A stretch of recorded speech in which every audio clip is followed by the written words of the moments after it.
Hello, good morning everyone. তো আজকে সকালটা আমি শুরু করেছি গাড়ি থেকে। সকাল সকাল স্নান করে রেডি হয়ে বেরিয়ে গিয়েছি মহাদেবের নাম করে। কিন্তু কোথায় যাচ্ছি একটা লাইক দিয়ে তোমরা ভিডিওটা দেখতে থাকো। আর আমার সঙ্গে ছিল আমার পিসি। দুজনে মিলে গল্প করতে করতে চলে এসেছিলাম টাউনশিপ বাস স্টপে। সেখানে আমরা নেমে জানতে পারলাম যে আমরা যে গাড়ি করে যাব সেই গাড়িটা লেট হবে 2 ঘন্টা। তো এই 2 ঘন্টার সময় ধরে আমরা কি করব। তার জন্য এখন আমরা হেঁটে হেঁটে যাচ্ছিলাম ফারাক্কা ব্রিজের কাছে। ব্রিজটাকে তেমনভাবে দেখা হয়নি, গাড়ি থেকেই যেটুকু দেখা যায়। তো ভাবলাম আজকে হাঁটতে হাঁটতে যাই। ব্রিজে ওঠার আগে আমরা পুলিশকে জিজ্ঞাসা করে নিয়েছিলাম যে ব্রিজের ওপরে কোনো ভিডিও বা ছবি করলে কোনো অসুবিধা হবে কি না। তো ওনারা বলেছিল যে না। তো তার জন্য আমরা গল্প করতে করতে যাচ্ছিলাম আর ভিডিও করতে করতে যাচ্ছিলাম। তো যাই হোক, প্রথমবার ফারাক্কা ব্রিজ হেঁটে হেঁটে পার করব, তো সেটা ভেবেই অনেক ভালো লাগছিল। আর ওয়েদারটা ছিল খুবই সুন্দর, মেঘলা মেঘলা আকাশ ছিল, যার জন্য হাঁটতে আমাদের কোনো রকম কষ্ট হয়নি। তো বেশ দুজনে গল্প করতে করতেই চলে যাচ্ছিলাম। তারপর কিছু দূর হাঁটতে না হাঁটতেই দেখতে পাচ্ছি যে দুটো ট্রেন ক্রস করে গেল।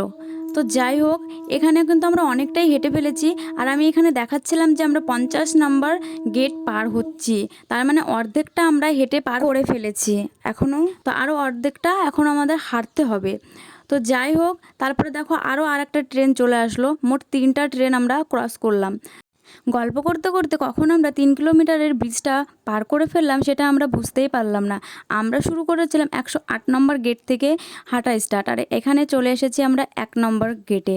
তো আমাদের ওই যে দেখো 1 নম্বর গেট। তো আমরা এখন ব্রিজটা পার করে ফেলে চলে এসেছি গঙ্গার পাড়ে। এখান থেকে আমরা এখন জল নিব।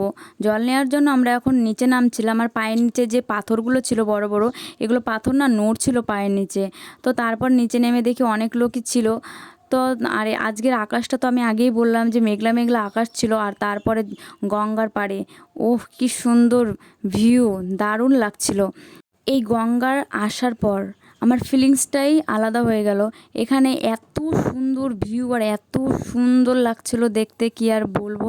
এখানে যে কোনো মানুষ আসলে তার মন ভালো হতে বাধ্য, তার মন ভালো হবেই হবেই। কারণ জায়গাটা ছিল অনেক সুন্দর, অনেক, কি আর বলবো, বলার আর ভাষা খুঁজে পাচ্ছি না। তো যাই হোক, এখানে আমার জল নেওয়া কমপ্লিট হয়ে গেল। তো এখন আমরা চলে যাব সোজা ওপরে। তো বন্ধুরা, আজকের ভিডিওটা অলরেডি অনেকটাই বড় হয়ে গিয়েছে। আর বেশি বড় ভিডিও তোমরা দেখতে চাও না, স্কিপ করে চলে যাও।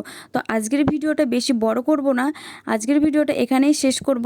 তো এখন দেখো আমি এখানে ভোলানাথের মাথায় জল ঢেলে কানে কানে কিছু একটা বলছি। যাই হোক, কী বলছি সেটা তোমাদেরকে দেখতে হবে না। তো আজকের ভিডিও এখানেই শেষ করছি, দেখা হবে ঝাড়খণ্ডে গিয়ে। তো আজকের মতো টাটা।